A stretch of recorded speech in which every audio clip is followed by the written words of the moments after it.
La futura esposa de mi hijo me miró y me dijo que mi único propósito en su boda era ser un cajero automático con piernas. Después de que pagué hasta el último detalle de su evento de fantasía, me dijo que me largara y no volviera jamás. Nunca esperó que me llevara toda la boda de $500,000 conmigo. Si crees que el respeto se gana, no se compra, dale me gusta y suscríbete al canal. Y déjame saber en los comentarios desde dónde nos estás viendo. Quiero ver hasta dónde viaja esta historia sobre una lección aprendida. Me llamo Héctor Villalobos, y a mis 68 años pensé que ya lo había visto todo. He pasado mi vida como arquitecto, construyendo cimientos destinados a durar generaciones. Pero estaba parado en un lugar sin alma, el Museo de Arte Moderno de la gran ciudad, una caverna blanca y estéril que la prometida de mi hijo había elegido para su boda. El lugar se sentía frío como un quirófano, todo pisos de concreto pulido y esculturas de metal retorcido que gritaban en silencio. Mi traje a la medida se sentía más restrictivo que cualquier casco de obra que hubiera usado jamás. Yo era un viejo roble tratando de echar raíces en una caja de cristal. Todo era una actuación. Los invitados se deslizaban unos junto a otros, sosteniendo copas de champán como si fueran accesorios de utilería, sus risas resonando demasiado fuerte en el espacio cavernoso, desapareciendo sin dejar rastro de calidez. Este era el mundo de Valeria, un mundo curado para fotos valoradas por las etiquetas de precio y construido sobre la frágil base de los me gusta en las redes sociales. Una voz profunda y familiar rompió mis pensamientos. Te ves tan cómodo como un pez fuera del agua, H. Era Arturo, mi mejor amigo. Nos conocíamos desde hacía 40 años.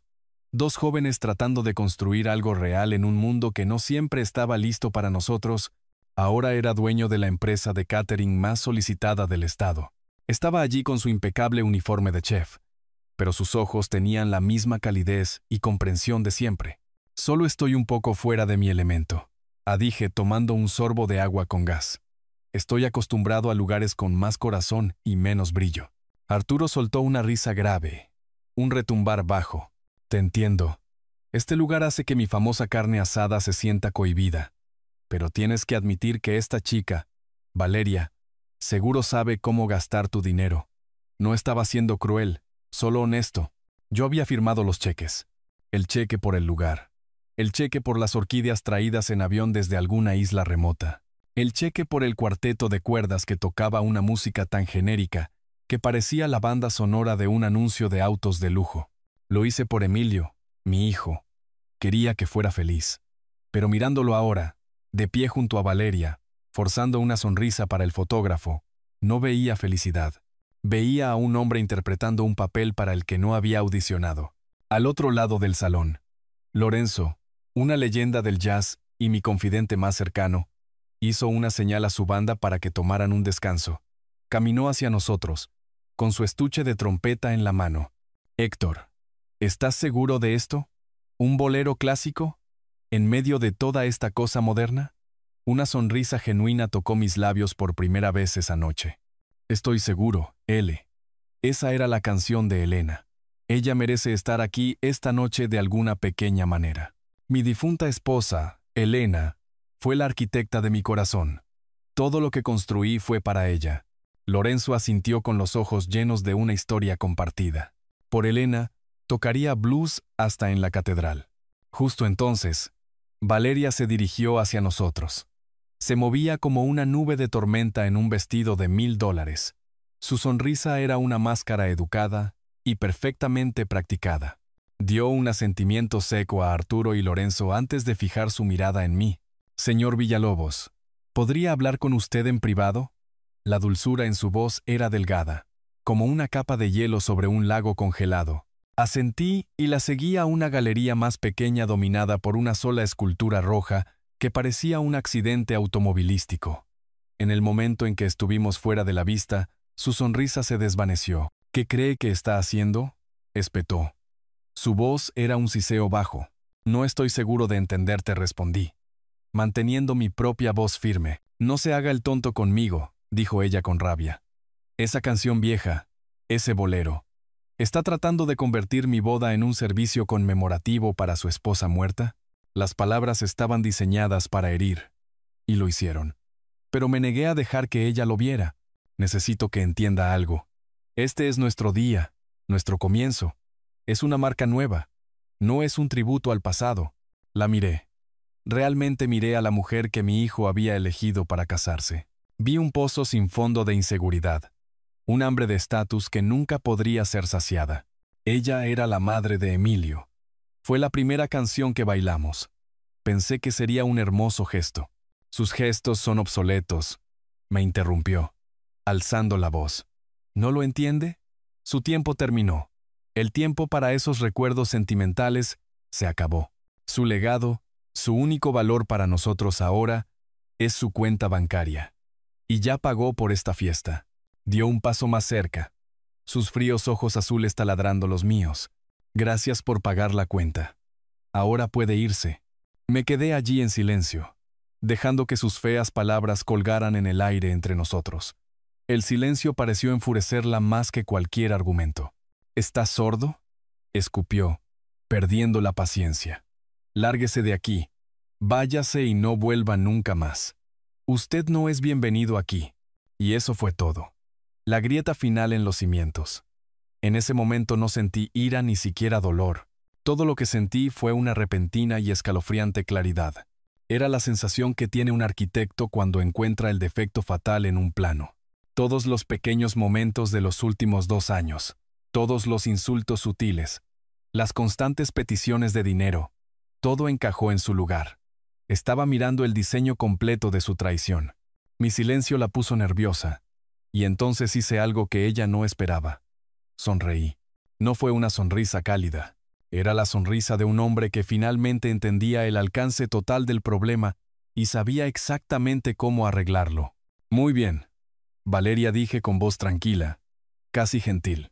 Te has expresado perfectamente claro. Me iré, pero no me iré solo. Ella sonrió con una expresión cruel y triunfante. ¿Ah, sí? ¿A quién se va a llevar? ¿Al fantasma de su esposa? No respondí. Simplemente saqué mi teléfono del bolsillo. Mis dedos se movieron con precisión practicada por la pantalla. Envié 2 mensajes de texto cortos, uno a Arturo, otro a Lorenzo. El mensaje era el mismo. Plan B. Ejecutar ahora. Guardé el teléfono y encontré su mirada una última vez.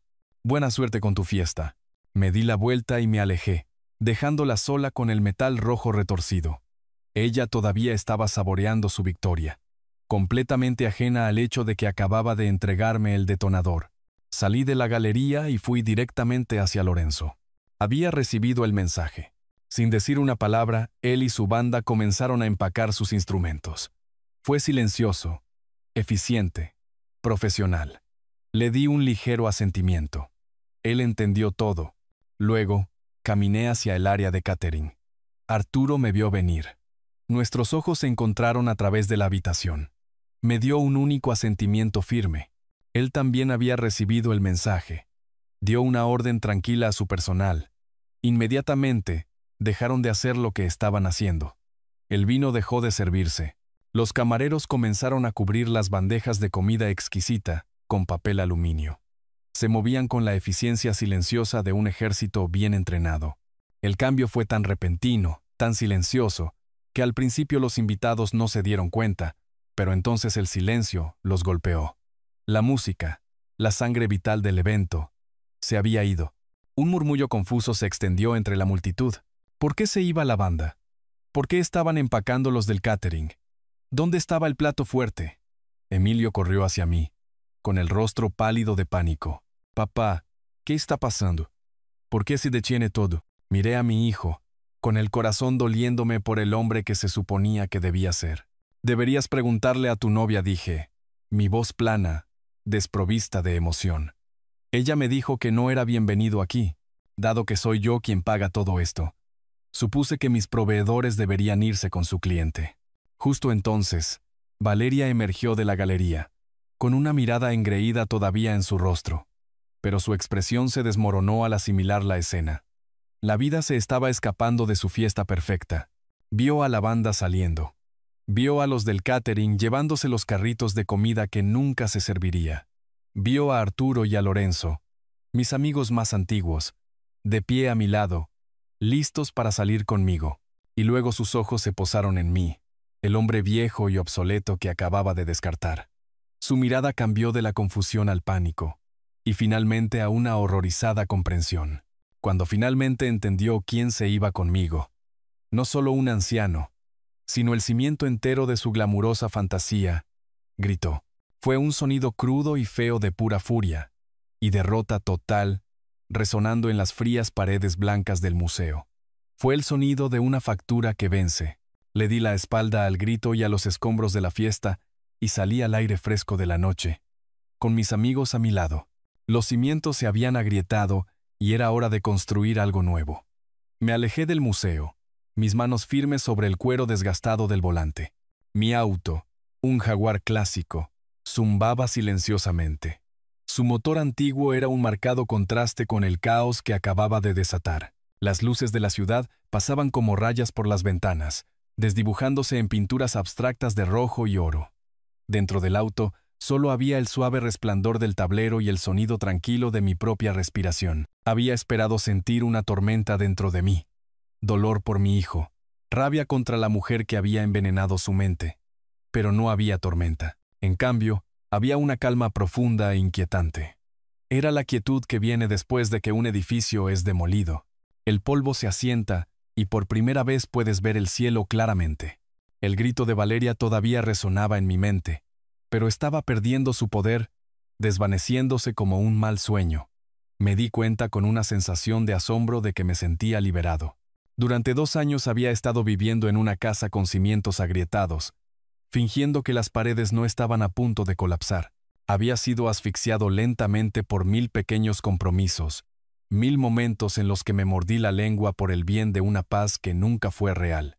Había estado financiando mi propia falta de respeto, escribiendo cheques para pagar mi propia eliminación de la vida de mi hijo. Esta noche no fue un acto de destrucción, fue un acto de supervivencia. Fue el momento en que dejé de intentar parchar las grietas y finalmente decidí derribar la estructura podrida.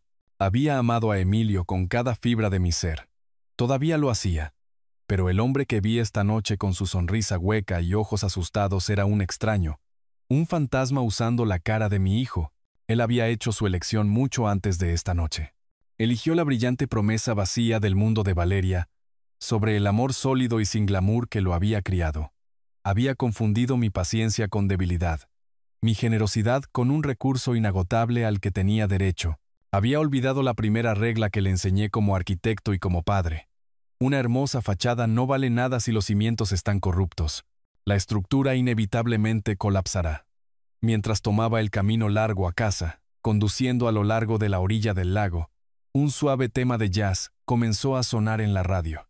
No era nuestra canción, no la de Elena, pero era de nuestra época. Una época en la que el amor era algo tranquilo que construías juntos día a día, no una marca que comercializabas al mundo. Y la música, combinada con el suave movimiento del auto, sacó un recuerdo a la superficie. Era tan claro, tan vívido, que se sentía como si hubiera sucedido ayer. Fue el comienzo de la podredumbre, la primera grieta casi invisible en los cimientos que tontamente había ignorado. Fue el día en que Emilio trajo a Valeria a la casa por primera vez. La casa que había diseñado y construido para Elena, cada línea y cada ventana un testamento de nuestra vida juntos. Recordé la forma en que el aire se volvió más frío cuando ella entró. La forma en que miró nuestro hogar no como un lugar de amor y memoria, sino como un activo en un balance general. Había descartado el sentimiento en ese entonces. Me había dicho a mí mismo que estaba siendo un padre sobreprotector y un viejo resistente al cambio. Estaba equivocado. Yo era un experto en cimientos, y mi instinto me había estado diciendo desde el principio que este era inestable. Esta noche, simplemente había actuado sobre ese informe estructural atrasado. La demolición estaba completa. Ahora era el momento de recordar cómo comenzó todo. El cambio en mi hijo comenzó el día que trajo a Valeria a mi casa por primera vez. Fue un domingo por la tarde a principios de otoño, el tipo de día que Elena más amaba. La luz del sol entraba a raudales por los grandes ventanales de la sala, iluminando las motas de polvo que bailaban en el aire y calentando la madera oscura de los pisos. La casa estaba llena del olor a pollo asado y el sonido de un vinilo de jazz suave sonando en el tocadiscos. Era una casa construida para la comodidad, no para el espectáculo. Cada mueble, cada libro en los estantes tenía una historia. Cuando sonó el timbre, Emilio estaba en el porche con una mujer que parecía haber sido ensamblada en una sala de exposiciones. Valeria era impecable. Su vestido blanco estaba inmaculado. Su cabello rubio era perfecto. Su sonrisa era una chapa brillante y pulida. No había una sola cosa fuera de lugar, y eso, me di cuenta más tarde, fue la primera señal de advertencia.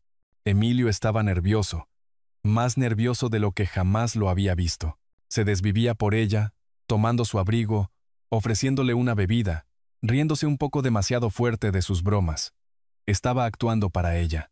Papá, ella es. Valeria dijo con la voz rebosante de una especie de orgullo ansioso. Amor, este es mi papá, Héctor. Ella extendió una mano, su agarre firme y frío. Es un honor conocerlo finalmente, señor Villalobos dijo. Emilio habla de usted todo el tiempo. Usted es una leyenda. Era lo correcto para decir, pero se sentía ensayado. Los llevé a la sala, la habitación donde Emilio había dado sus primeros pasos, donde Elena y yo habíamos bailado incontables noches. Los ojos de Valeria escanearon el espacio, pero no estaba viendo los recuerdos. Estaba evaluando el inventario. Pasó junto al desgastado sillón de cuero, donde le había leído a Emilio todas las noches durante años. Ese es un diseño clásico, comentó. No para mí, sino para Emilio. Un poco anticuado, sin embargo, podrías retapizarlo en una tela más clara para modernizarlo. Emilio, mi hijo, quien siempre había amado ese sillón, asintió con entusiasmo. Sí. Justo le estaba diciendo a papá que su estilo es muy tradicional. Pero el mercado ahora se trata de esa estética limpia y minimalista. ¿Verdad, amor? La miró desesperado por su aprobación. Estaba repitiendo como un loro su lenguaje, sus valores. Señaló hacia la estantería de roble macizo que yo había construido con mis propias manos. Probablemente podríamos reemplazar eso con algunos estantes flotantes. Abrir el espacio. No dije nada. Solo observé cómo el hijo que conocía comenzaba a desvanecerse, reemplazado por esta nueva versión. Un hombre que veía su hogar de la infancia no como un santuario, sino como un proyecto para ser remodelado, para ser despojado de su historia y rehecho a la imagen de una revista sin alma. Se avergonzaba de las mismas cosas que lo habían hecho quien era, y estaba dejando que esta mujer guiara la bola de demolición. La evaluación de Valeria de mi hogar fue solo el comienzo. Su objetivo real era evaluar a su propietario. Ella era una maestra de cierto tipo de guerra conversacional, el tipo donde los ataques están tan hábilmente disfrazados de cumplidos que no te das cuenta de que estás sangrando hasta que es demasiado tarde. Cuando nos sentamos a cenar, comenzó su interrogatorio suave e implacable. Emilio me dice que todo este vecindario se ha disparado en valor, dijo con gracia, cortando su pollo. Esta propiedad, con el acceso al lago, la tierra sola debe valer una fortuna. ¿La ha hecho tasar recientemente? Es tan importante mantener su portafolio diversificado y valorado adecuadamente. Dijo la palabra portafolio como si estuviera hablando del clima. Era casual, clínica. Le dije que no lo había hecho, que pensaba en la casa como un hogar, no como un activo. Sonrió con una sonrisa paciente y condescendiente. Por supuesto, pero un hogar es el mayor activo que tiene la mayoría de la gente. Es simplemente inteligente conocer su potencial. Más tarde, mientras le daba un recorrido, no preguntó por las fotos familiares en la pared o la colcha hecha a mano que Elena había hecho y que yacía en nuestra cama. Preguntó sobre la antigüedad del techo, la eficiencia del sistema de calefacción, los impuestos a la propiedad. Cada pregunta estaba envuelta en el lenguaje de la preocupación práctica. Oh, estos pisos de madera originales son impresionantes. Mantenerlos debe ser un gasto considerable. Sin embargo, luego el giro.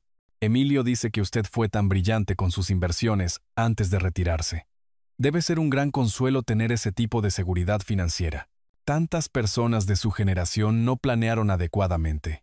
Estaba enmarcando sus preguntas como admiración, pero lo que realmente estaba haciendo era trazar un mapa de mi paisaje financiero. Estaba tratando de averiguar exactamente cuánto había, cuánto podía esperar, cuánto estaba destinado a heredar Emilio. Emilio la seguía, asintiendo, agregando detalles que yo había compartido con él en confianza. Sí, papá fue uno de los primeros en invertir en esas empresas tecnológicas en su momento. Vio el futuro. Estaba tan orgulloso, tan desesperado por impresionarla que no veía que le estaba entregando las llaves de la historia de nuestra familia, de la seguridad de nuestra familia. Yo lo vi, sin embargo. En ese momento, la vi por lo que era. Una buscadora prospectando oro en el río del trabajo de mi vida. Y mi hijo era quien le mostraba dónde cavar. La erosión comenzó sutilmente con una serie de conversaciones que se sentían más como propuestas corporativas que discusiones familiares. La primera solicitud importante de dinero llegó unos 6 meses después de que conocí a Valeria. Me invitaron a un almuerzo tardío, en un restaurante de moda y demasiado caro donde la comida estaba artísticamente arreglada, pero apenas llenaba el plato. Después de una charla incómoda, Valeria puso su teléfono sobre la mesa y lo deslizó hacia mí. En la pantalla había una presentación elegante para una aplicación. La llamó Aura. Era, en sus palabras, una plataforma de estilo de vida curada, diseñada para conectar a individuos de alto patrimonio con experiencias artesanales a medida. La presentación estaba llena de palabras de moda como sinergia, monetización y autenticidad.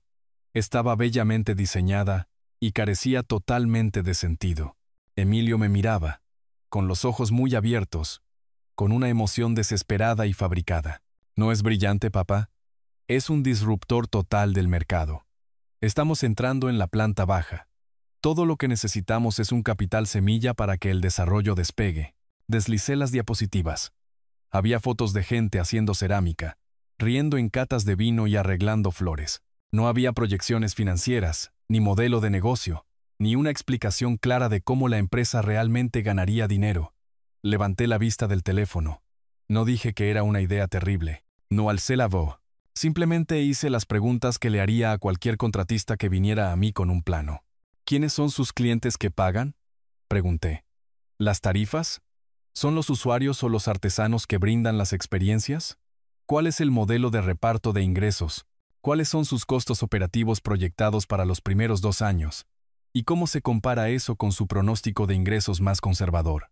La sonrisa de Valeria se tensó solo una fracción de pulgada. Emilio se movió incómodo. Bueno, todavía estamos en la fase conceptual, dijo Valeria suavemente. La clave ahora mismo es construir la marca para crear una comunidad. La monetización seguirá naturalmente una vez que tengamos una base de usuarios comprometida. Emilio intervino. Exactamente. Es como esa gran red social, papá. No se preocuparon por las ganancias al principio. Se centraron en el crecimiento. Comparar esta aplicación vaga y elitista con una de las empresas más poderosas del planeta era absurdo. Y yo sabía que él lo sabía. Solo estaba repitiendo un guión que ella le había dado. No dije nada durante un largo momento. Solo miré a mi hijo, y vi cuánto deseaba esto, cuánto deseaba la aprobación de ella. Así que asentí lentamente. Está bien. Envíenme una propuesta formal con la cantidad que necesitan. Una semana después, llegó un correo electrónico. La propuesta era igual de vaga, pero la cantidad era muy específica. $50,000. Fui a mi estudio, ingresé a mi cuenta bancaria e inicié la transferencia. En la línea de memo, escribí préstamo para el desarrollo de la app Aura. Guardé un PDF de la confirmación en una nueva carpeta en mi computadora. Llamé a la carpeta Documentación. La segunda solicitud llegó 8 meses después. La aplicación Aura se había lanzado y, previsiblemente, no había ido a ninguna parte. Era un pueblo fantasma de experiencias sin reservar. Emilio y Valeria vinieron a cenar a casa. Esta vez su enfoque fue diferente. No era emoción. Era un pánico cuidadosamente construido. Valeria explicó que la aplicación no era el problema. El problema era el marketing. Necesitamos generar ruido, dijo, empujando un trozo de salmón alrededor de su plato. Necesitamos mostrarle a la gente el tipo de estilo de vida exclusivo que Aura representa. Luego reveló su gran plan nuevo. Quería organizar un retiro para influencers con todos los gastos pagados en una isla exótica. Volaría a 10 de sus amigos blogueros e influencers a una villa de lujo durante una semana para generar contenido orgánico que impulsaría el tráfico a la aplicación. Era unas vacaciones lujosas disfrazadas de gasto comercial. Esta vez sentí un nudo frío apretarse en mi estómago. Déjame ver si entiendo, dije con voz uniforme. Quieren gastar una cantidad significativa de dinero volando gente al otro lado del mundo, con la esperanza de que publiquen algunas fotos en Internet que podrían llevar a unas pocas descargas de la aplicación. El rostro de Emilio se sonrojó de frustración. No lo entiendes, papá. Se trata de percepción. Se trata de alineación de marca. Tienes que gastar dinero para ganar dinero. Así es como funcionan los negocios modernos. Me estaba hablando con condescendencia, a mí, un hombre que había construido una firma de arquitectura multimillonaria desde cero. Me estaba tratando como si fuera una reliquia que no entendía el nuevo mundo. Pedí ver un presupuesto para este retiro. El documento que produjeron era una broma. Enumeraba gastos para vuelos en clase ejecutiva, un chef privado y tratamientos de spa diarios. Miré el total en la parte inferior. $75,000. Empujé el papel de vuelta a través de la mesa. Emilio, el retorno de esta inversión parece especulativo en el mejor de los casos. La cara de mi hijo cayó. Parecía herido. Y por un momento vi al niño pequeño que solía venir a mí por ayuda con su tarea de matemáticas. Luego su expresión se endureció, y miró a Valeria, quien le dio un asentimiento sutil, casi imperceptible. Se volvió hacia mí. Por favor, papá, dijo con voz tranquila y pesada de manipulación. Esto es realmente importante. Para Valeria. Para nosotros. No podemos dejar que este sueño muera por un problema temporal de flujo de efectivo. Usó la palabra nosotros. Fue una elección deliberada destinada a hacerme sentir, como si yo fuera el obstáculo que se interponía en el camino de su felicidad, de su futuro compartido. Supe en ese momento que estaban jugando conmigo. Sabía que estaba financiando su engaño, pero también sabía que discutir no me llevaría a ninguna parte. Torcerían mi preocupación en crueldad, mi sabiduría en falta de fe. Así que de nuevo, cedí. Al día siguiente, hice la transferencia. En la línea de memo, escribí, préstamo para evento de marketing en la isla, y guardé la confirmación en la misma carpeta justo al lado de la primera. No solo estaba perdiendo dinero, estaba construyendo un caso, la grieta final en los cimientos, la que probó que toda la estructura era insalvable. Llegó cuando discutimos la boda misma. Los había invitado a cenar, esperando un momento de conexión genuina lejos del ruido de su nueva vida. Después de comer, extendí un boceto dibujado a mano sobre la mesa del comedor. Era un plan simple y elegante para una ceremonia de boda en la casa del lago. Imaginé que tendría lugar a finales de primavera en el jardín que Elena había pasado décadas cultivando, con el aroma de rosas en el aire y el sonido del lago lamiendo suavemente en el fondo. Sería íntimo, significativo y profundamente personal. Podríamos tener la recepción en el gran jardín, dije, mi voz llena de una calidez esperanzada. Arturo podría hacer el catering. Lorenzo y su banda podrían tocar. Sería una celebración, no una producción, algo real. Valeria miró el boceto durante un largo momento, su expresión ilegible. No lo descartó de inmediato. Era demasiado inteligente para eso. Lo recogió, sosteniéndolo como si fuera un curioso artefacto primitivo. Héctor, esto es. Un pensamiento muy dulce comenzó, la palabra dulce aterrizando como una gota de veneno. Es muy pintoresco, pero tenemos que pensar en la experiencia de los invitados. La logística de llevar a 200 personas al lago es una pesadilla. Y honestamente, una boda en el patio trasero realmente no se alinea con la marca que estamos tratando de construir. La marca. Ahí estaba esa palabra otra vez. Hablaba de su matrimonio como si fuera un nuevo producto que estaba lanzando. No estaba construyendo una vida. Estaba construyendo una marca. Me volví hacia mi hijo, Emilio. ¿Recuerdas esos veranos que pasamos en esa casa aprendiendo a pescar en el muelle? Las fogatas por la noche. Ese lugar es la historia de nuestra familia. Estaba suplicándole, tratando de alcanzar al chico que había criado, el que entendía el valor de las cosas que no se podían comprar. No me miraba a los ojos, miraba fijamente el salero en la mesa. Solo que... es un poco rústico, papá murmuró. Valeria tiene su corazón puesto en algo más. Sofisticado. Valeria vio su apertura y la aprovechó. Dejó mi boceto a un lado y sacó su tableta, tocando la pantalla para darle vida. Mostraba una imagen del Museo de Arte Moderno, blanco, frío y enorme. Esta es la visión, dijo, su voz ahora animada, apasionada, líneas limpias, catering de alta gama, un cuarteto de cuerdas. Hace una declaración, dice que somos una pareja poderosa, que somos el futuro. Miré el costo proyectado que ella había preparado. Era astronómico. Era más que el pago inicial que había hecho en mi primera docena de proyectos de construcción combinados. Valeria, esto es un gasto increíble, dije, tratando de mantener mi voz razonable. Una boda se trata del compromiso, no del lugar. Podríamos usar ese dinero para el pago inicial de una casa para ustedes dos. Un cimiento real. Este fue mi último intento. Una apelación final a la lógica, a los valores que había tratado de inculcar en mi hijo. Valeria se burló con un sonido pequeño y feo. Pero fue la respuesta de Emilio la que me destrozó. Finalmente levantó la vista del salero, y sus ojos estaban fríos. Estaba molesto. Molesto porque yo estaba siendo tan difícil, tan poco práctico. Papá, es solo dinero, dijo con voz plana. Siempre podemos hacer más dinero, pero solo tenemos una oportunidad para causar este tipo de impresión. La reputación de Valeria, nuestra reputación, vale más que eso. Es solo dinero. Esas 3 palabras me golpearon con la fuerza de un golpe físico. Todos los años de mi arduo trabajo, los sacrificios que Elena y yo habíamos hecho, el legado que había construido para darle una vida mejor. Él acababa de descartarlo todo. Era solo dinero. Y valía menos que el estatus social fugaz de una mujer que veía a nuestra familia como un trampolín. En ese momento la lucha se fue de mí. Ya no se trataba del dinero. Se trataba de la revelación de que el hijo que conocía se había ido. Una puerta se había cerrado de golpe dentro de mi corazón. Un sonido pesado y final. La persona a la que intentaba salvar ya no existía. Así que solo asentí. Miré la imagen estéril del museo en la tableta y asentí. Si eso es lo que los hará felices, dije en voz baja, entonces eso es lo que haremos. Vieron mi acuerdo como una victoria.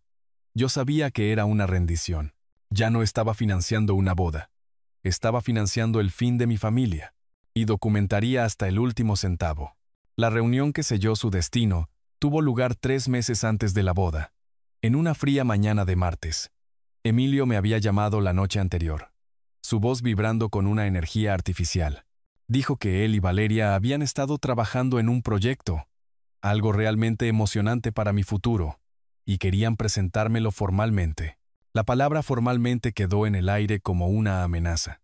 Accedí, sugiriendo que vinieran a la casa. Quería que esta conversación sucediera en mi territorio, en mi estudio, rodeado de los libros y planos que representaban una vida de trabajo honesto. Sentí una fría sensación de pavor asentarse en mis huesos. Sabía que esto no iba a ser una presentación. Iba a ser una emboscada. Llegaron precisamente a las 10 de la mañana, vestidos no para una visita familiar sino para una adquisición corporativa. Emilio llevaba un traje que era demasiado brillante para él, y Valeria vestía un blazer afilado llevando un portafolio de cuero. Fue ella quien comenzó, su voz irradiando un entusiasmo depredador y practicado. Héctor, muchas gracias por recibirnos. Comenzó a desplegar una serie de folletos brillantes sobre mi escritorio de roble antiguo. Las imágenes eran de personas mayores sonrientes y de cabello plateado jugando tenis, tomando clases de arte y cenando en restaurantes elegantes tipo hotel. Sabemos que desde que se retiró, ha estado un poco aislado aquí afuera. Así que hemos estado haciendo una investigación, buscando una manera de optimizar su estilo de vida para el próximo capítulo. Miré el folleto. Prados Verdes. Una comunidad de estilo de vida premier. Era un asilo de ancianos disfrazado con el lenguaje de un resort de lujo. No es un asilo, Héctor, dijo ella, como si leyera mi mente. Es una comunidad vibrante de sus pares. Piense en ello como unas vacaciones permanentes. No más preocupaciones por cortar el césped, arreglar un techo con goteras o limpiar las canaletas. Se trata de libertad. Emilio asintió ansiosamente a su lado. Un títere en una cuerda. Piensa en todo el mantenimiento de este lugar. Papá, solo los impuestos a la propiedad son un gran drenaje. Este movimiento es una decisión financiera inteligente. Lo dijo con el aire distante de un asesor financiero discutiendo el portafolio de un extraño, no un hijo hablando del hogar donde creció. Permanecí en silencio, dejándoles exponer la extensión total de su plan. Mi silencio pareció animarlos, haciéndoles pensar que estaba considerando su propuesta. Entonces Valeria dio el golpe maestro, el verdadero propósito de su visita. La mejor parte, dijo, inclinándose hacia adelante, sus ojos brillando, es cómo podemos hacer de esto un ganar-ganar para toda la familia. Deslizó otro documento sobre el escritorio. Era un análisis de mercado inmobiliario para mi vecindario con mi dirección resaltada en la parte superior. Su casa se ha apreciado en un grado increíble. Es un mercado de vendedores. Si la listamos ahora, podemos obtener el precio más alto. Miré el papel. Ya habían hecho tasar mi casa. Ya habían hecho las cuentas.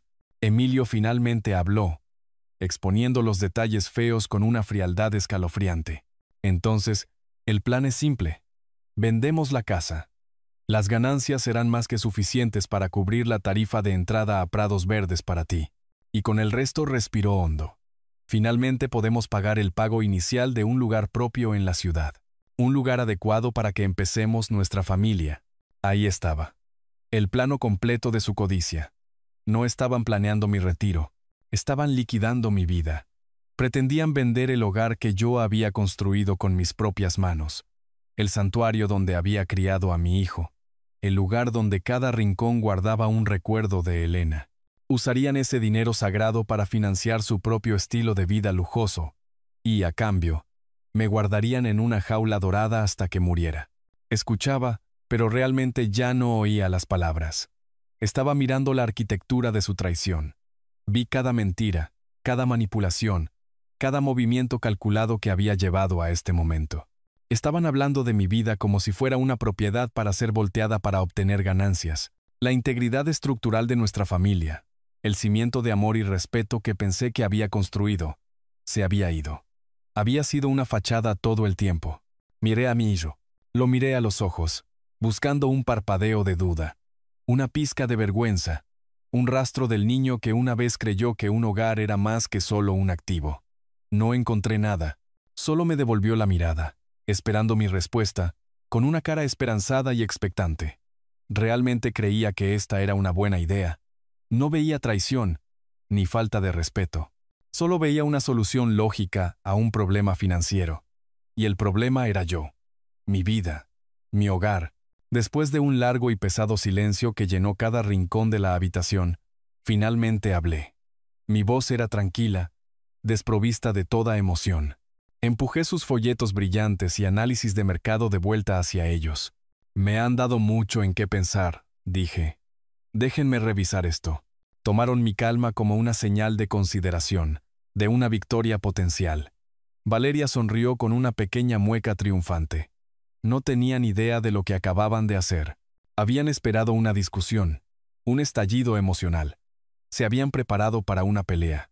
No estaban preparados para la calma muerta y tranquila de un hombre que acababa de confirmar sus peores miedos y ahora estaba finalmente listo para actuar. Me habían presentado su plan. Ahora era el momento de que yo comenzara a trabajar en el mío. El día después de su emboscada, no llamé a mi hijo. No me enfurecí ni me lamenté. Tomé la carpeta que había nombrado documentación e hice una cita. No fui al viejo abogado de la familia que había manejado mi testamento durante 30 años. Un hombre amable que me habría ofrecido lugares comunes y té tibio. No tenía necesidad de simpatía. Necesitaba un cirujano. Mi investigación me llevó a un edificio de gran altura en el centro, a un bufete de abogados con un nombre hecho de ángulos agudos y modernos. La oficina de Gabriela James estaba en el piso 35 con una vista que se extendía por toda la ciudad. El espacio era como la mujer misma, minimalista, preciso y poderoso. No había fotos familiares en su escritorio, ni desorden sentimental. Solo había una computadora portátil elegante, un bolígrafo negro y un bloque de granito pulido que servía como pisapapeles. El aire era fresco y olía levemente a acero y vidrio. Gabriela James era una mujer que parecía tener unos 30 y tantos años, vestida con un traje gris carbón que era a la vez elegante y severo. No sonrió cuando me saludó, simplemente estrechó mi mano, su agarre firme y breve, e hizo un gesto para que me sentara. Señor Villalobos, dijo, su voz un instrumento de eficiencia tranquilo y de tono bajo. Su asistente dijo que era un asunto de protección de activos. Por favor, dígame a qué se enfrenta. No comencé con una historia de un corazón roto. Un arquitecto no comienza un proyecto describiendo sus sentimientos sobre el edificio. Comienza con los planos. Abrí mi maletín y coloqué la carpeta gruesa sobre su escritorio de vidrio. El sonido fue un golpe suave y definitivo en la habitación silenciosa.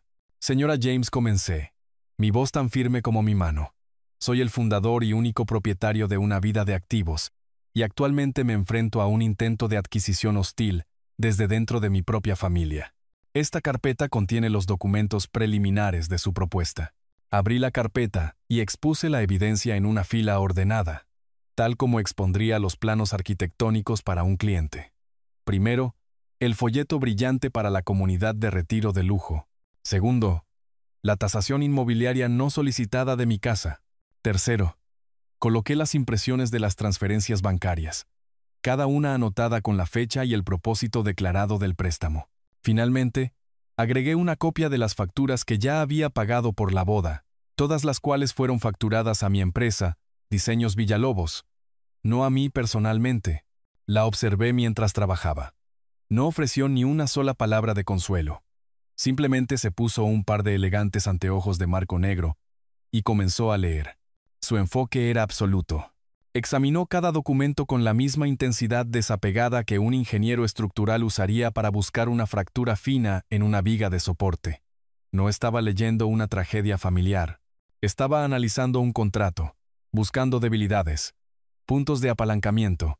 Levantó la confirmación de la transferencia de $75,000, este préstamo para evento de marketing en la isla.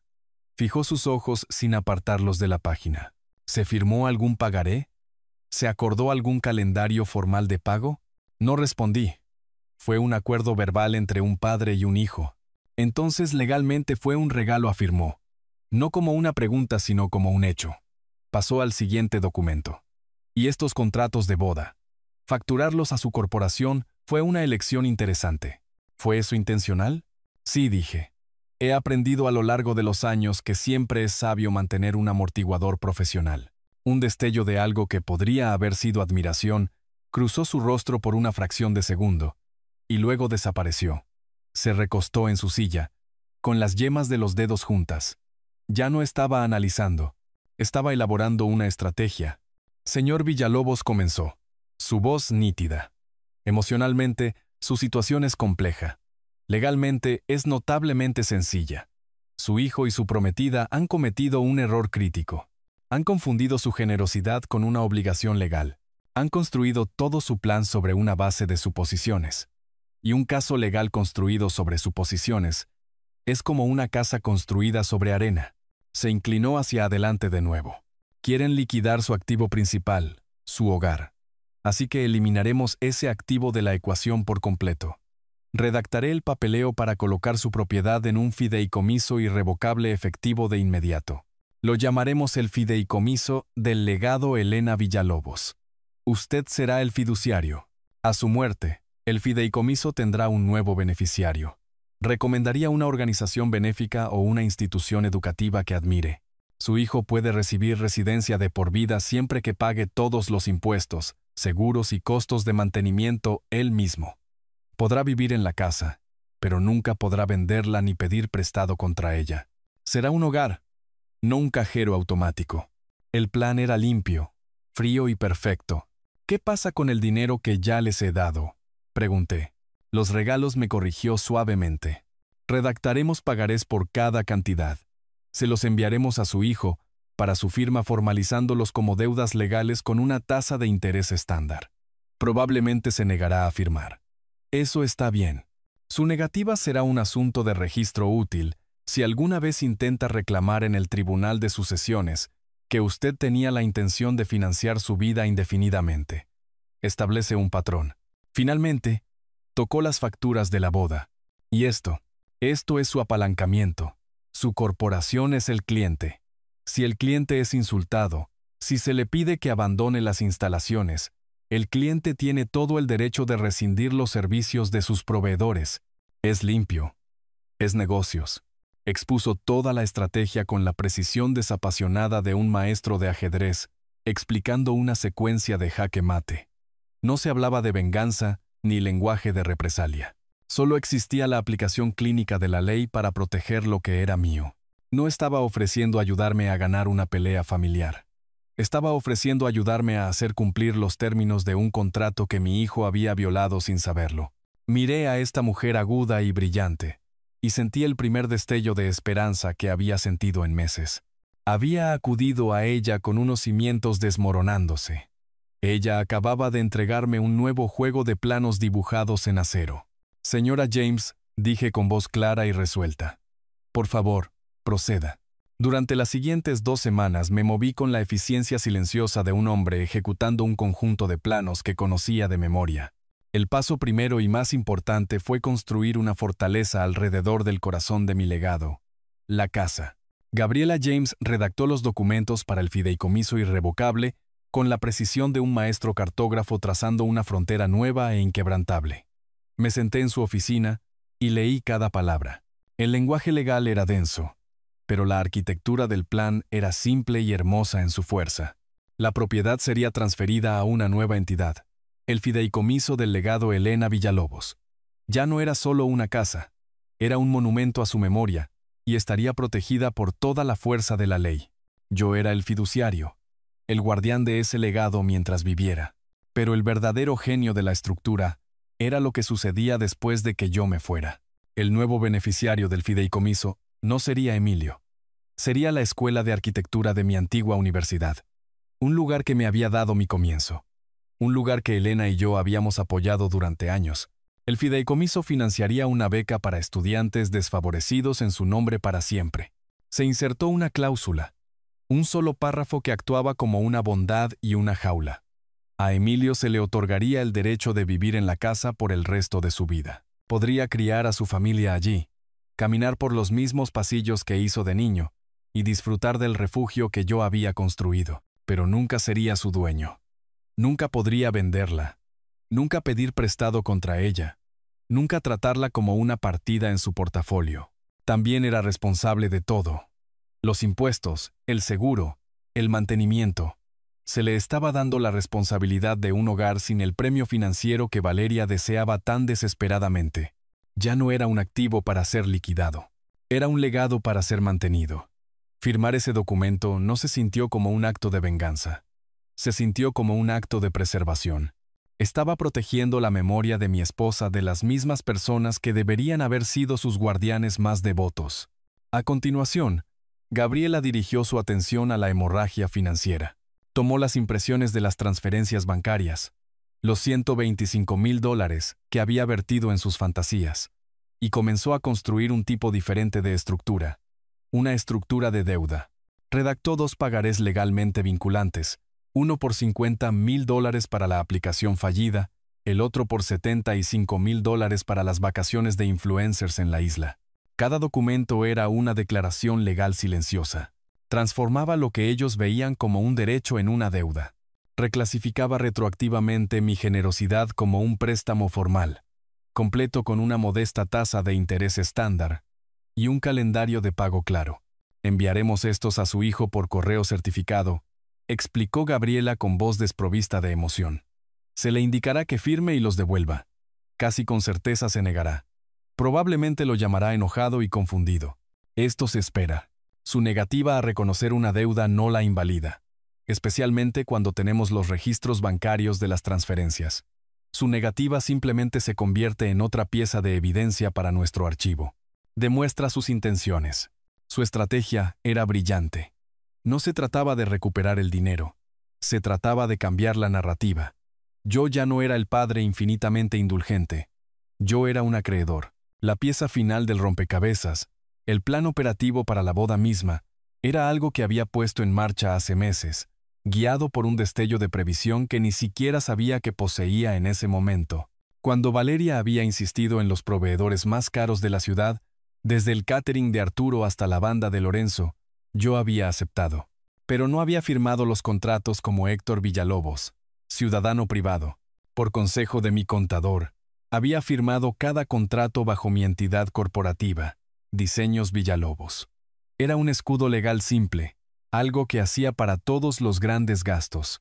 Pero enterrada en los términos y condiciones estándar de cada contrato, había una cláusula que Gabriela James había revisado y descrito como perfecta.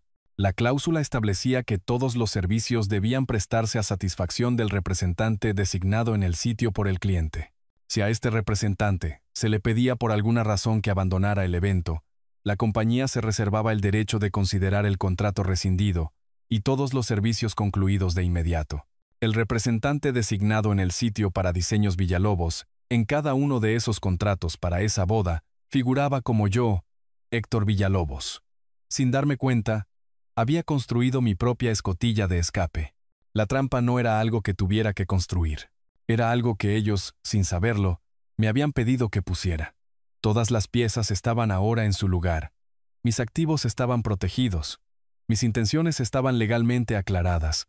Y el mecanismo para la lección pública final estaba cargado. Y listo. Todo lo que tenía que hacer ahora era esperar el día de la boda. No fuimos a casa. En cambio, fuimos a un pequeño club de jazz en el centro. Un lugar llamado el Club de Jazz. Un refugio escondido en un callejón tranquilo. Era un lugar al que Elena y yo solíamos ir. Un lugar lleno de fantasmas de tiempos más felices.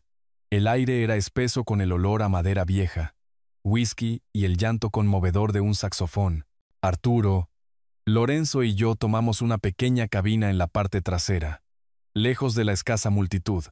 No hablamos mucho. No quedaba nada que decir. Solo nos sentamos en el cómodo silencio de una vieja amistad, bebiendo nuestros tragos. No estaba celebrando. Estaba de luto por el hijo que había perdido mucho antes de esta noche. Sentía una tristeza profunda, el dolor pesado y silencioso de un arquitecto que acaba de condenar un edificio que pasó su vida construyendo. La calma se hizo añicos cuando las puertas del club se abrieron de golpe, dejando entrar una ráfaga de aire frío de la noche y un huracán en un vestido blanco. Era Valeria. Su cabello perfecto ahora estaba ligeramente despeinado. Su maquillaje estaba corrido debajo de los ojos, y su costoso vestido parecía un disfraz que estaba desesperada por arrancarse. Su rostro era una máscara de furia pura y sin adulterar.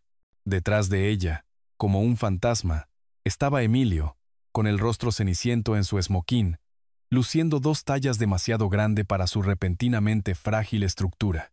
Parecía perdido, un niño que había seguido una tormenta a un lugar al que no pertenecía. Nos vieron en la parte trasera, y Valeria marchó hacia nuestra cabina, sus tacones resonando como disparos en el piso de madera. «Usted», chilló, su voz cruda y fea, haciendo que los pocos otros clientes en el bar se voltearan y miraran. ¿Cómo pudo hacer esto? ¿Cómo pudo ser tan cruel, tan egoísta? Se paró sobre nuestra mesa, vibrando de rabia.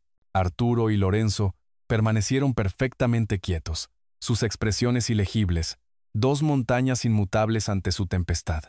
Yo tampoco me moví. Solo la miré. Arruinó todo, continuó ella, su voz quebrándose. Mi boda, mi reputación, el mejor día de mi vida, y lo destruyó. ¿Por qué? ¿Por una estúpida canción sentimental? Usted es un anciano vengativo y patético. Los insultos estaban destinados a provocar, a arrastrarme a su caos. Pero me negué. Había pasado los últimos 2 años absorbiendo sus insultos velados. Estos abiertos eran casi un alivio. Emilio finalmente encontró su voz, un sonido débil y suplicante que era aún más patético que la rabia de ella. «Papá», por favor, suplicó, con las manos extendidas como para protegerse de un golpe. Solo detén esto. Llámalos de vuelta. Podemos arreglar esto. Por favor, papá. Es el día de mi boda. Es mi boda. ¿Cómo pudiste hacerme esto?» No la defendió. No se disculpó por el comportamiento de ella. Solo quería que yo hiciera desaparecer las consecuencias. Estaba completamente ciego al hecho de que estaba parado junto a la persona que había detonado la bomba y me estaba rogando que volviera a armar el edificio. Solo me senté allí y los observé. Observé a la mujer que mi hijo había elegido, su rostro retorcido con una codicia y un derecho primarios. Y observé a mi hijo, un hombre vaciado, rogándome que deshiciera el daño que él había permitido que sucediera. No vi a una novia y un novio. Vi a 2 niños haciendo un berrinche en medio de una tienda de comestibles porque se les había negado un dulce. Su sonido y furia llenaron el pequeño club, pero en nuestra mesa solo había una calma profunda e inquebrantable. Estaban gritando a un muro de silencio, y eso los estaba volviendo locos. Su ira comenzó a cuajar en desesperación. Habían venido aquí esperando una pelea, esperando encontrarme regocijándome, esperando tener una competencia de gritos. No estaban preparados para esto. No estaban preparados para la finalidad tranquila y triste en mis ojos. No estaban preparados para un hombre que ya había hecho las paces con los escombros. Dejé que su ira se lavara sobre nuestra cabina, una ola de ruido caliente e inútil que rompió contra el malecón de nuestro silencio. Cuando sus palabras finalmente se agotaron, dejando solo el sonido irregular de su propia respiración y el suave lamento del saxofón desde el escenario, tomé un sorbo lento de mi agua. Coloqué el vaso sobre el posavasos con un movimiento tranquilo y deliberado. El sonido fue un punto final marcando el final de su diatriba y el comienzo de la mía. No miré a Valeria, sino a mi hijo. Ambos están muy emocionales, comencé. Mi voz uniforme y tranquila. Un marcado contraste con sus chillidos. Así que intentemos dejar la emoción a un lado y solo miremos los hechos. Han hecho algunas acusaciones y merecen una respuesta clara. Empecemos con esta noche. Hablemos de la boda que parecen creer que destruí. Valeria abrió la boca para interrumpir, pero levanté un solo dedo, un gesto de autoridad tranquila que la detuvo en seco. Primero continué. Están operando bajo un malentendido fundamental. Yo, Héctor Villalobos, tu padre, no pagué por tu boda. Diseños Villalobos, mi corporación, pagó por tu boda. Cada factura, cada depósito, cada contrato fue firmado y ejecutado como un evento corporativo. El ceño de Emilio se frunció en confusión. ¿De qué estás hablando? Esa es tu empresa. Es lo mismo. No, Emilio, dije pacientemente, como si le explicara un principio arquitectónico simple a un estudiante. No es lo mismo. En los negocios y en la ley, es una distinción crítica. Una empresa es una entidad legal con sus propios derechos y obligaciones. Y en este caso, Diseños Villalobos era el cliente, la empresa de Arturo, la banda de Lorenzo, el lugar mismo. Todos eran proveedores contratados por mi empresa para brindar un servicio para un evento corporativo. Dejé que eso se asimilara. Estaba reformulando toda la noche, moviéndola del reino del drama familiar al mundo frío y claro del derecho contractual. Ahora, en cada uno de esos contratos continué. Mi mirada inquebrantable. Un contrato para el cual tú y Valeria aprobaron felizmente el presupuesto. Hay una cláusula estándar. Se llama cláusula de representación del cliente. Estipula que todos los servicios deben prestarse a completa satisfacción del representante designado en el sitio por el cliente. Si ese representante no está satisfecho, o si ese representante es retirado de las instalaciones, el proveedor tiene el derecho de considerar el contrato cumplido y concluir inmediatamente todos los servicios. Hice una pausa, dejándoles procesar las palabras. Podía ver el primer destello de horror amaneciendo en los ojos de Emilio. Valeria simplemente parecía confundida, su ira momentáneamente cortocircuitada por una conversación que no podía controlar. El representante designado en el sitio para Diseños Villalobos en cada uno de esos contratos, Emilio, era yo. Dejé que la declaración colgara en el aire por un momento. Entonces, cuando tu novia miró a ese representante a los ojos y le dijo que se largara y no volviera nunca más, no estaba simplemente siendo grosera con su suegro. Desde un punto de vista legal y contractual, estaba despidiendo al cliente. Estaba rescindiendo el acuerdo en nombre de cada proveedor presente. Hice un gesto hacia mis amigos. Arturo y Lorenzo no se fueron de tu boda por una lealtad equivocada hacia mí. Se fueron porque su cliente abandonó el edificio. Estaban profesional y legalmente obligados a hacerlo. Cumplieron su contrato con Diseños Villalobos perfectamente. No hubo drama. No hubo venganza. Fueron solo negocios. Una consecuencia simple y lógica de una acción. Ustedes rescindieron el contrato. Ellos dejaron de prestar el servicio. Es tan simple como eso.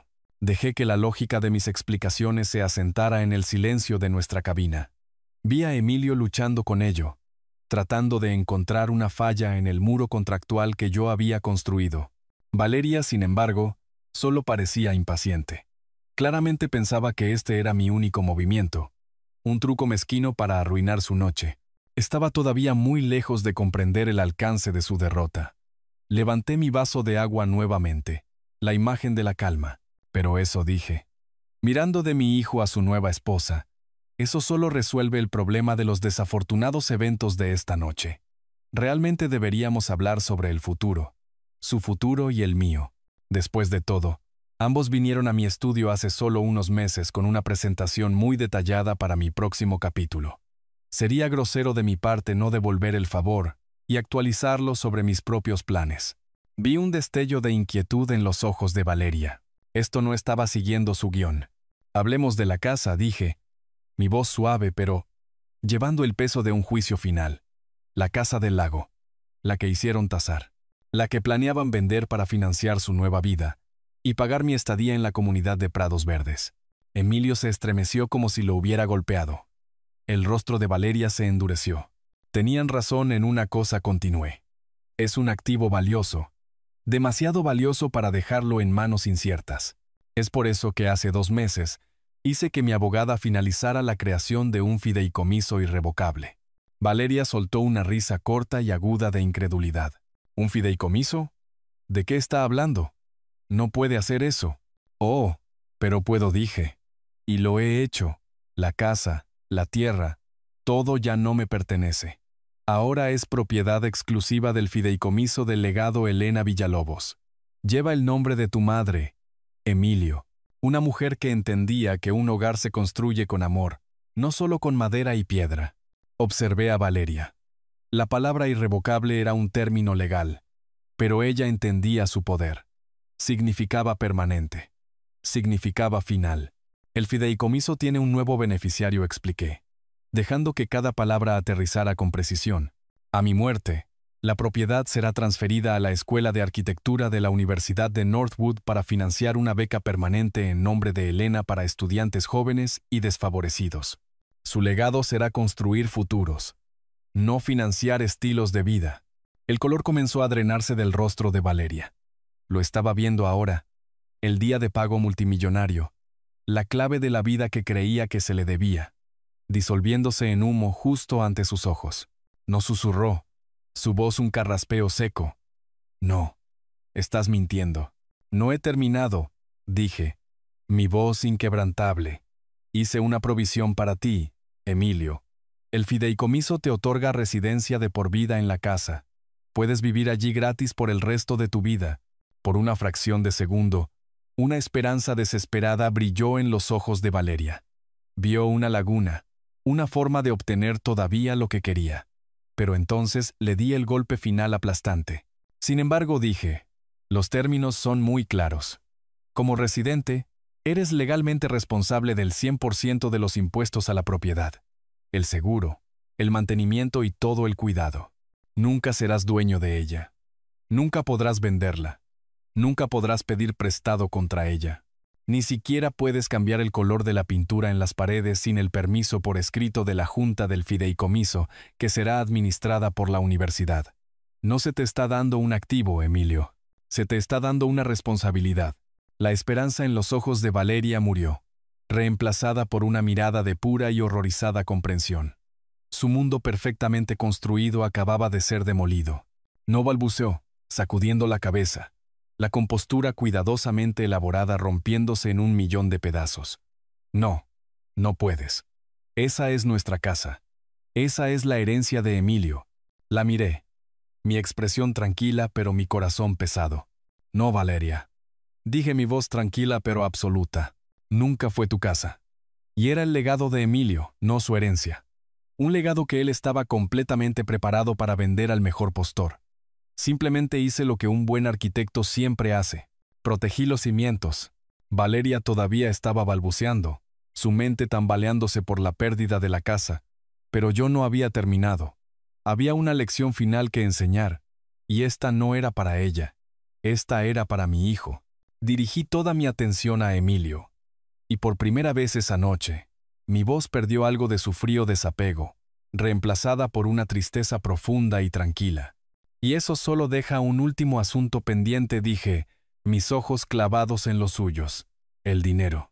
Me miró confundido. como un hombre ya derribado, que no podía imaginar que viniera otro golpe. El dinero, papá. ¿De qué estás hablando? ¿La boda? No, hijo, dije gentilmente. No la boda. Eso fue un gasto corporativo. Y los libros sobre eso ahora están cerrados. Estoy hablando del otro dinero. Los $125,000 que tú y Valeria llamaron mi inversión en sus diversos proyectos. Vi un destello de miedo en sus ojos. Sabía de qué estaba hablando. La aplicación fallida. Las vacaciones en la isla disfrazadas de viaje de marketing. El dinero que había tomado tan fácilmente, tan irreflexivamente. Esos fueron regalos. Papá tartamudeó. Su voz apenas un susurro. Nos diste ese dinero para ayudarnos a empezar. Esa es una perspectiva interesante, dije. Mi voz endureciéndose ligeramente, porque no recuerdo haber firmado ningún formulario de impuestos sobre donaciones. No recuerdo ninguna conversación donde se usara la palabra regalo. Recuerdo que pediste capital semilla. Recuerdo que pediste una inversión. Esos son términos comerciales, Emilio, y se espera que las inversiones comerciales muestren un retorno, o al menos se espera que se devuelvan. Metí la mano en el bolsillo interior de mi chaqueta y saqué 2 sobres. Los deslicé sobre la mesa. Aterrizaron frente a él con un sonido suave y final. Hace 2 semanas expliqué.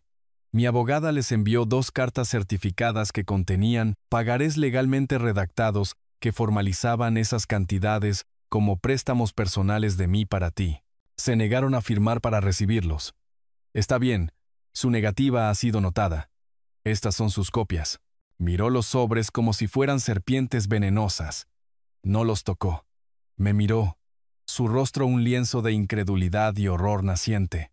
La confianza fácil que había usado como un disfraz se había ido, despojada para revelar al niño asustado e inseguro debajo. Finalmente estaba comenzando a entender. Esto no fue un acto impulsivo de ira. Esto no era un padre haciendo un berrinche.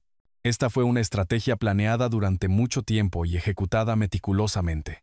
Estaba mirando los resultados de meses de documentación silenciosa de cada mentira y manipulación siendo catalogada y archivada. Había pensado que yo estaba ciego, pero yo había estado observando todo a través de una lupa. ¿Qué? ¿Qué es esto?, susurró, su voz temblando. Me estás haciendo devolverlo. Por supuesto que lo estás devolviendo, dije. Mi voz tranquila pero absoluta. Con intereses. Es una deuda, Emilio, una significativa. Y ahora estás oficialmente en mora. Mi abogada se pondrá en contacto contigo la próxima semana para discutir un calendario de pagos. Te aconsejaría que tomes su llamada. Vi desmoronarse lo último de su compostura. Todo el peso de su nueva realidad se derrumbó sobre él. No habría casa multimillonaria. No habría un suministro interminable de efectivo de su padre. Solo había una montaña de deudas y una vida que ahora tenía que descubrir cómo pagar por su cuenta. No solo estaba perdiendo una herencia, estaba perdiendo su red de seguridad, su muleta, su pase libre de por vida para salir de la cárcel. Estaba, por primera vez en sus 35 años, completa y absolutamente solo. Y el terror de esa comprensión estaba escrito en todo su rostro. Ya no estaba mirando a su padre, estaba mirando a un extraño, un acreedor, un hombre que acababa de entregarle la factura por su traición. Valeria era una estatua de vidrio roto, su hermoso y cruel rostro finalmente quebrado. Emilio simplemente miraba los sobres en la mesa, la prueba física de su colosal error de cálculo. La pelea había terminado. Todo lo que quedaba era dar la lección final. Miré a mi hijo, y lo último de mi ira se disolvió, dejando solo una vasta y dolorosa tristeza. No estaba mirando a un enemigo, estaba mirando a una víctima de su propio carácter débil. Un niño al que se le había dado un mapa pero había elegido seguir un espejismo. Mírense a ambos, dije. Y mi voz ya no era la voz de un acreedor o un estratega. Era la voz de un padre hablando desde las ruinas de un sueño. Miren en lo que se han convertido. Estás tan obsesionada con construir una marca, Valeria, que olvidaste construir un carácter. Y tú, Emilio, estabas tan desesperado por impresionarla, tan desesperado por un atajo a una vida que sentías que merecías, que estuviste dispuesto a vender el mismo terreno en el que fuiste criado. Sacudí la cabeza, no con ira sino con lástima. Hablan de mi legado como si fuera un montón de dinero que yo estaba atesorando. No entienden lo que es un legado. No es lo que dejas para la gente. Es lo que dejas en la gente. Me incliné hacia adelante, mi voz bajando a casi un susurro. Un sonido que era más poderoso en el club tranquilo que cualquier grito. Tu madre y yo empezamos sin nada. Construimos una vida, un negocio, un hogar. Lo construimos sobre una base de respeto, trabajo duro y lealtad. Ese es el legado. El dinero es solo un subproducto. Es la madera que sobra después de que se construye la casa. Ustedes estaban tan concentrados en la madera que decidieron dinamitar los cimientos para llegar a ella. Valeria emitió un pequeño sonido herido, y finalmente se hundió en la cabina, su cuerpo pareciendo plegarse sobre sí mismo. La lucha se había ido. La furia se había ido. Todo lo que quedaba era una cáscara vacía. Su sueño había sido un castillo de naipes, y yo acababa de quitar el de abajo. Pero mis últimas palabras fueron para mi hijo. Llamaste a la casa tu herencia, dije. Mi voz pesada con el peso de la lección. Estabas equivocado. Una herencia es algo que se te da. Un legado por derecho es algo de lo que eres parte. Esa casa, esa vida, esos cimientos, ese era tu legado.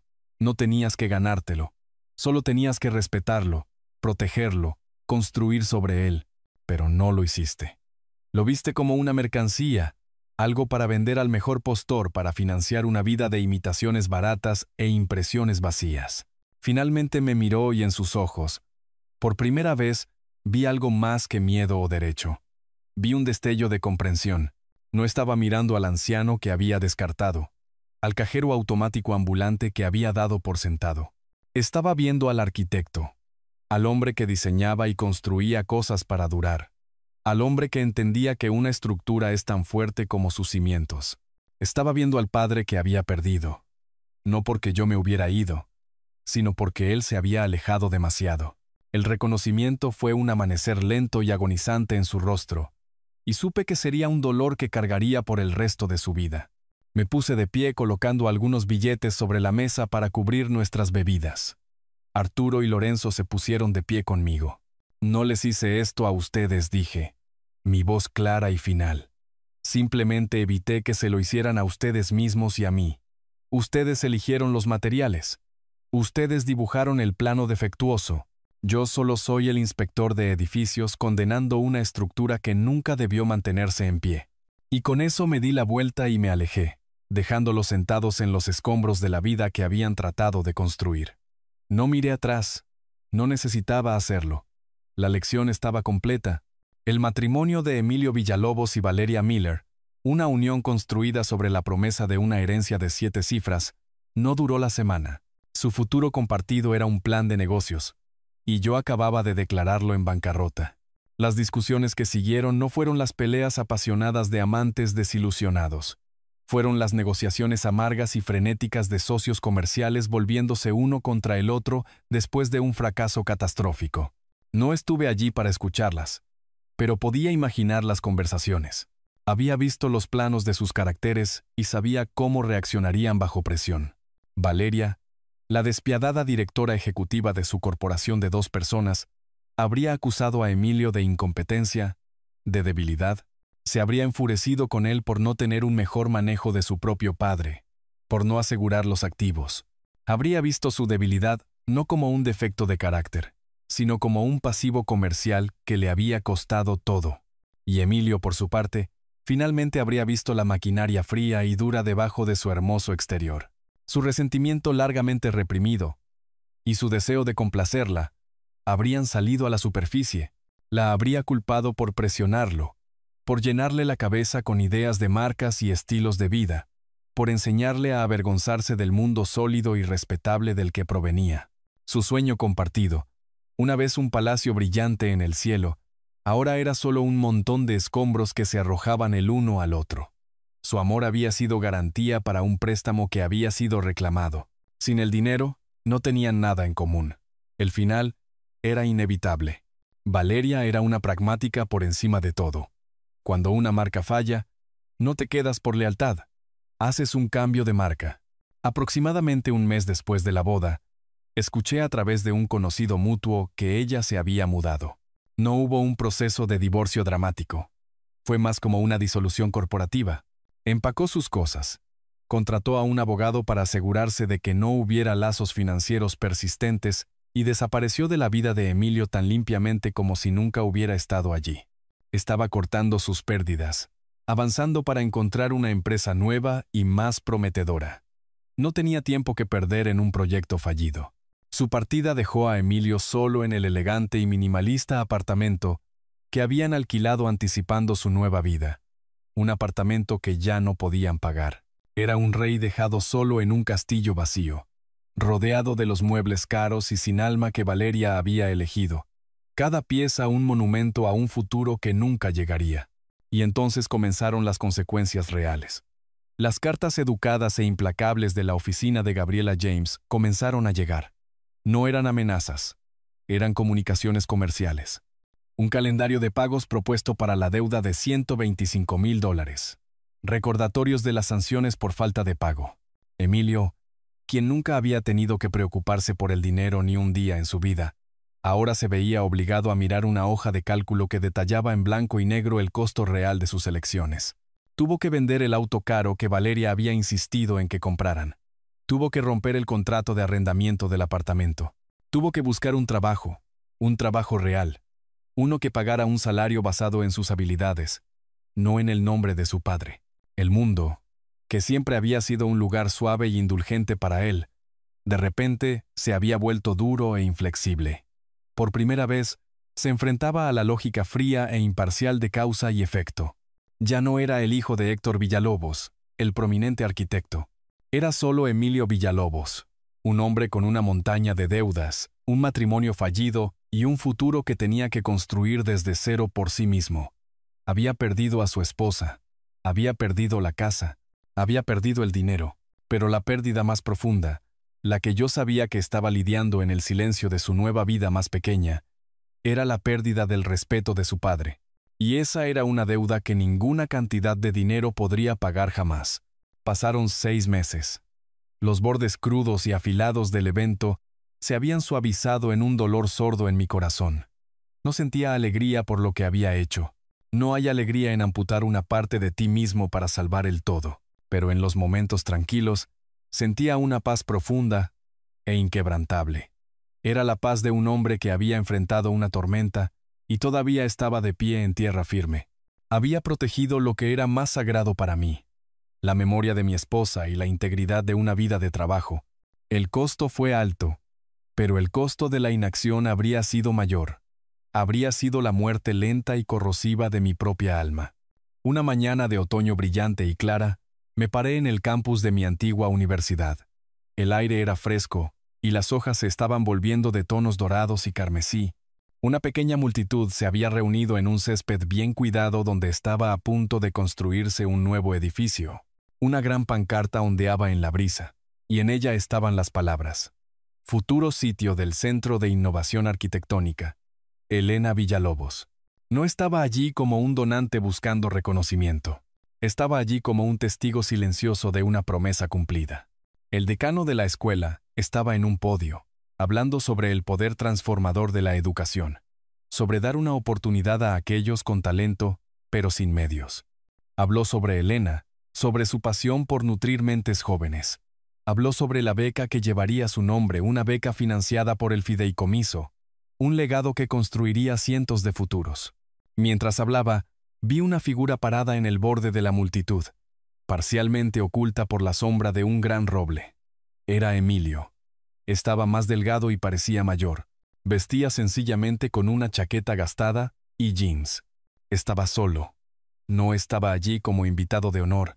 Solo estaba allí mirando. Debe haber sabido que este día llegaría. Nuestros ojos se encontraron a través del césped. No había ira en su mirada, ni resentimiento. Solo había un reconocimiento tranquilo y cansado. Me miró, y por primera vez creo que realmente vio al hombre que yo era, el arquitecto que tuvo que derribar una estructura defectuosa para salvar la integridad del diseño. En sus ojos vi el comienzo de un largo y duro camino hacia la comprensión. Le di un asentimiento lento y único. No fue un gesto de perdón, todavía no, fue un gesto de reconocimiento. Te veo parado aquí, Te veo empezando de nuevo. Mantuvo mi mirada por un momento más. Luego dio un asentimiento apenas perceptible a cambio antes de darse la vuelta y alejarse, desapareciendo entre la multitud del campus. No había venido a pedir nada. Solo había venido a verlo. A ver qué se había construido en el lugar de lo que había perdido. Y supe en ese momento que había esperanza. Una esperanza lejana tal vez para un día en que pudiéramos sentarnos y hablar. No como acreedor y deudor. No como vencedor y vencido, sino como un padre y un hijo que habían sobrevivido a una demolición dolorosa y ahora se enfrentaban al desafío de construir algo nuevo. El decano terminó su discurso y me entregaron una pala ceremonial de plata. Caminé hacia el lugar designado y me uní a los demás. Sentí el peso sólido de la pala en mis manos. Se sentía familiar, cómodo. Empujé la hoja en la tierra suave. El sonido que hizo no fue un final, fue un comienzo. Fue el sonido de un nuevo cimiento siendo colocado. Un legado. No de dinero, sino de oportunidad. Un legado que se mantendría mucho después de que yo me fuera. Un legado que finalmente y verdaderamente estaba seguro. Toda esta experiencia me enseñó una lección difícil pero necesaria. Una familia, al igual que un edificio, requiere una base de respeto mutuo para mantenerse fuerte. Durante años permití que esa base se desmoronara en nombre de una falsa paz, confundiendo mi generosidad con amor, cuando solo estaba permitiendo la falta de respeto. He aprendido que la verdadera fuerza no se encuentra en dar sin fin, sino en la sabiduría de establecer límites firmes. A veces el acto más amoroso no es seguir parchando las grietas, sino condenar una estructura podrida para proteger el suelo sobre el que se levanta. He compartido mi historia. Y ahora me encantaría escuchar una parte de la tuya. ¿Alguna vez has tenido que tomar una decisión difícil para proteger tu propio legado o autorrespeto? Déjamelo saber en los comentarios. Y por favor, dime desde qué parte del mundo nos estás viendo. Si mi historia resonó contigo, muestra tu apoyo dándole me gusta a este video y suscribiéndote para más.